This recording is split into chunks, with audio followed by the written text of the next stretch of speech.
Não são raros os casos de trabalhadores que vivenciam situações humilhantes e constrangedoras no ambiente profissional. São casos repetidos durante a jornada de trabalho e cometidos, na maioria das vezes, pelos que ocupam cargos de chefia. Essa relação que desestabiliza o trabalhador tem nome, é o assédio moral. Um tipo de violação que está chegando cada vez mais à Justiça Trabalhista. E sobre isso eu converso agora com o procurador do Ministério Público do Trabalho, Cícero Rufino Pereira. Boa noite, Cícero. Boa noite a todos, a todas. Muito obrigado. Cícero, as pessoas sabem realmente o que caracteriza o assédio moral? Essas denúncias têm chegado mais ao MPT? Sim, tem chegado mais ao MPT, principalmente nesse momento de crise, né? A crise econômica, a falta de emprego faz com que as pessoas se sujeitem a certas condições, humilhações, desrespeito à sua dignidade, que em outros momentos não aceitariam, não acatariam, né? Você está me dizendo então que o volume de denúncias tem aumentado? Necessariamente diretamente proporcional ao aumento do desemprego. Porque, na verdade, o assédio, assédio moral, ele se caracteriza por humilhações constantes, habituais, falta de respeito. Isso acaba afetando a saúde do trabalhador, ele pode ter crises de depressão, de choro, problemas gastros, né? E acaba, claro, afetando a produtividade. Então, temos sim essa tendência de aumentar o número de trabalhadores assediados, de denúncias, e as pessoas não sabem bem o que é.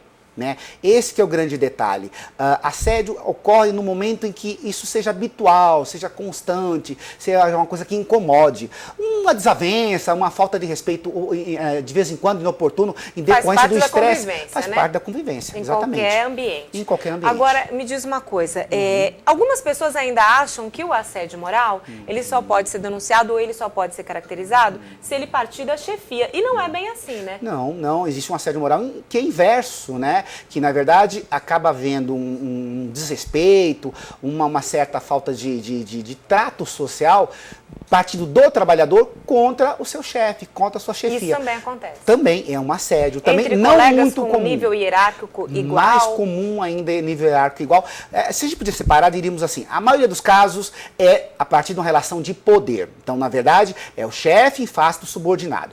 Mas vem em algum momento também no nível igual. Quando o grau de conhecimento é maior, quando as profissões são mais de demanda, mais conhecimento, acaba havendo essa igualdade de hierarquia que acaba exigindo o assédio horizontal. E é muito pouco comum, mas existe esse assédio que a gente é inverso, né? É do subordinado em face do superior. Perfeito. Entendi. Ô Cícero, e na maioria das vezes, qual é o perfil? Existe um perfil para esse agressor? Existe um perfil mais ainda do agredido, né? Do assediado. Mulheres jovens, negros, idosos, pessoas obesas, enfim, pessoas que já de alguma forma podem ser chamadas de minoria, sociologia, antropologia chamaria de minoria, que tem, além de tudo, essa questão de ser perseguida, para usar uma expressão popular, no serviço. Em decorrência de alguma fragilidade. Seja ela cultural, seja ela econômica, principalmente econômica, né? Sobre esse assunto você trata aqui, você trouxe pra gente um livro, né, que você publicou no ano passado. Perfeito, Eu queria que você falasse um pouquinho desse material. O que tem aqui, Cícero? Na verdade, o próprio nome diz, Direitos Humanos Fundamentais, o Tráfico de Pessoas e a Fronteira. Grosso modo, tanto o tema do assédio moral e sexual, estou com um processo recente de assédio moral e sexual na Justiça do Trabalho, o MPT entrou com essa ação, de ação civil pública, mas também as questões dos direitos humanos fundamentais, fronteira, tráfico de pessoas, isso, grosso modo, é discriminação. São formas distintas de discriminação. De gênero, mulheres, homofóbicas e de origem, pessoal da fronteira, o pessoal refugiado, haitianos, por exemplo, aqui em Campo Grande. Então, na verdade, é discriminação e uma parte da discriminação é o assédio moral e sexual. E aí você está tocando, é uma discriminação que essas pessoas, na verdade, elas não vão sofrer só no trabalho, né? Verdade. É uma cadeia dentro da vida delas todas. Como um todo, em sociedade, na escola, bullying é uma forma, se você parar de pensar, para pensar, de discriminação. Então, na verdade, tem que passar pelo quê? Pela mudança de perspectiva da sociedade, mudança cultural. E aí eu não tenho dúvida que isso resolve a partir de direitos humanos no caso nossos trabalhistas, e educação em direitos humanos. Com educação em direitos humanos, desde da escola inicial lá, passando pelos níveis superiores, pesquisas sobre isso, melhora. Né? Com certeza, a solução é essa. Cícero, agora qual o caminho? Né? Me sinto vítima de assédio moral, qual o caminho? Que provas eu devo juntar antes de fazer essa denúncia?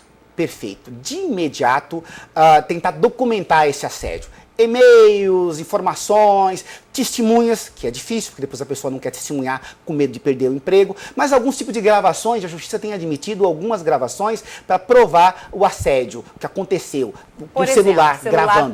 Pode. Vídeos, áudios, se não houver fotos. Outra forma de prova, testemunha não tem, ninguém quer se correr o risco, a Justiça tem aceitado esse tipo de prova. Se cercar de testemunhas, eu acho que é o seguinte, minha cara, acho que tem que ir primeiro na própria empresa. As boas empresas têm um departamento que procura resolver isso. Então, não resolveu na empresa, antes de chegar na justiça, na empresa. Não deu certo? Sindicatos. Bons sindicatos de categoria tem psicólogos, profissionais da área que vão tentar resolver. Não deu certo? Ok. Ministério do Trabalho e Emprego, Delegacia do Trabalho, é passível de denunciar. E nós, lá do Ministério Público do Trabalho, que temos inclusive um 0800, 0800 647 5566, que recebe esse tipo de denúncia. Em sendo mulher, o Disque 180, do Poder Executivo Federal, do Ministério da Justiça. Disque 180, chegou a demanda, distribui para quem de direito. É importante. Cícero, o assédio, ele acontece geralmente de uma maneira reservada ou é mais comum que ele seja feito diante de outras pessoas? Quer dizer, é difícil materializar essa denúncia? Muito difícil caracterizar o assédio, materializar essa denúncia, porque é mais no âmbito restrito, reservado. Isso pode ser feito até por e-mail, inclusive, também Sim, o 0800 você pode pedir o anonimato, por e-mail também pode chegar esse tipo de denúncia via e-mail, e a grande dificuldade, a prova. Porque sem testemunha, dificilmente você prova. Contra outra, e aí por si só não resolve. Então precisa se cercar de alguns cuidados e buscar outras instâncias antes de pensar de judicializar e o Ministério Público do Trabalho. Enfim. Agora, uma curiosidade, existem muitas denúncias falsas, pessoas que acabam denunciando o colega, o chefe, por um desafeto, algum desentendimento, alguma coisa que desagradou? Pelo menos lá, aqui no Ministério Público do Trabalho... Às vezes até na tentativa de recolher dinheiro mesmo, né? Isso, pelo menos no Ministério do Trabalho, pelo menos no meu gabinete, é muito pouco. O número disso é ínfimo. Mas porque, acontece. na verdade, pode acontecer sim. Porque, na verdade, a pessoa tem medo de perder o emprego. Então, ela não vai inventar. Até o verdadeiro assédio, ela acaba calando-se por medo de perder o emprego. Então, esses falsos, o número é pouco. O que há é o equívoco, no sentido do que falamos no início da conversa. Tem que ser algo habitual, constante, tem que perceber que tem, de fato, uma perseguição. Porque uma ou outra desavença não é assédio e, às vezes, se denuncia como se fosse e não é. Isso sim acontece. Bom, então só para a gente encerrar, eu queria que você deixasse aí um telefone, um e-mail para a gente e onde encontrar seu livro para ter mais informações. O livro, como se diz desde antigamente, está nas melhores livrarias do ramo, né? Cícero Rufino Pereira, Direitos Humanos Fundamentais, Tráfico de Pessoas e Fronteira.